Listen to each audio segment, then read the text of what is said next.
സുരാജ് ചേട്ടാ, ഇവിടെ വേറൊരു ടെറിട്ടറിയിലോട്ട് കയറുകയാണ്. നമുക്കിവിടെ പോയി തമിഴിൽ പോയിട്ട് തെലുങ്കിൽ പോയിട്ടുള്ള ശരിക്കും ആർട്ടിസ്റ്റ് നമ്മുടെ സൈഡിൽ നിന്ന് പോയിട്ട് മണിച്ചേട്ടൻ പോയിട്ട് ശരിക്കും പേര് പോയിട്ടുണ്ട്. കുറച്ച് ലേറ്റ് ആയിട്ടാണ്, പക്ഷേ ഇപ്പോൾ ഒരു കറക്റ്റായിട്ടൊരു എൻട്രിയിൽ പോവുകയാണ്. കൂടെ ചെയ്യാൻ സാറുണ്ട്, ദുസറുണ്ട്, ഇവിടെ എസ് ജി സൂര്യ സാറുണ്ട്, ഡയറക്ടറുണ്ട്, എല്ലാവരും ഉണ്ട്. അപ്പം എങ്ങനെയായിരുന്നു ആ ഒരു ജേർണി? ഇവരുടെ കൂടെയൊക്കെ ഇവരെ റാങ്ക് ചെയ്തോ കയറി ഉടനെ? அவரிப்போ பயங்கர ஃபேமஸ் அங்க தமிழ்நாட்டில். அவரோட இன்டர்வியூக்கு எல்லாரும் பயங்கர மேட் ஃபேன் ஆயிட்டாங்க. வைரலா போயிடுச்சு. எல்லாம் ஆல்மோஸ்ட் லைக் ஆன்லைன் சேனல்ஸ் எல்லாமே பார்த்தாலே உங்களோட இன்டர்வியூ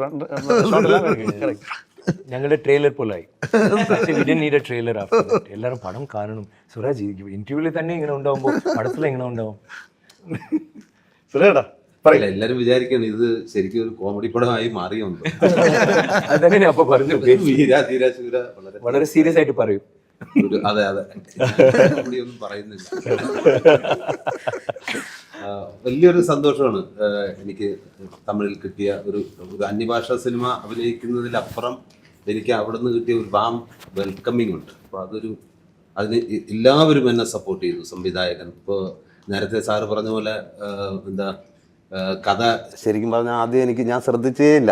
കൊച്ചിയിൽ ഇങ്ങനെ കഥ പറയാൻ വന്നപ്പോൾ ഞാൻ വേറൊരു സിനിമ അഭിനയിച്ചുകൊണ്ടിരിക്കുകയാണ്. അതിൻ്റെ ഗ്യാപ്പിൽ വന്നിട്ട് കഥ കേട്ട് നമ്മുടെ ശരി സാർ ഓക്കെയാണ്, റെഡിയെന്ന് പറഞ്ഞു. പിന്നീട് അതിനുശേഷം അസോസിയേറ്റിനോട് എനിക്ക് ആ കഥ ഫുള്ളൊന്ന് പറഞ്ഞു തരണം, അഭിനയിക്കുന്നതിൻ്റെ തലേദിവസം ബാക്കിയെല്ലാം പിന്നെ സാറ് കറക്റ്റ് വോയിസൊക്കെ അയച്ചു തന്നു.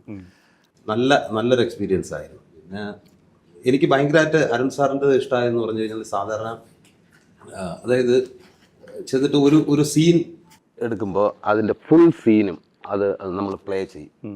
എന്താണ് ഫുൾ സീനും പ്ലേ ചെയ്ത് പുള്ളി നേരത്തെ പറഞ്ഞ പോലെ കറക്റ്റ് മീറ്ററൊക്കെ സെറ്റ് ചെയ്ത് അപ്പോഴത്തേനും ഓട്ടോമാറ്റിക്കലി നമ്മളതിൽ അങ്ങ് ഇന്നാവും.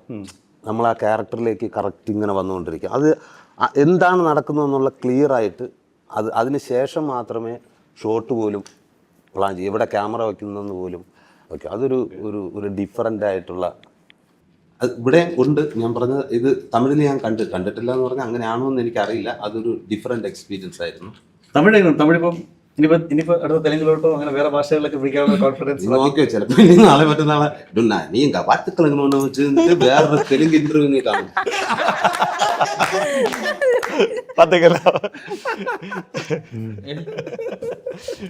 ആദ്യം തമിഴ് അറിയില്ലല്ലോ. ഇന്റർവ്യൂല് അവര് എന്നെ ചോദിക്കും, ഇല്ലെങ്കിൽ അവര് സാർ നിങ്ങൾ ഇല്ല ഞാൻ പറയട്ടെ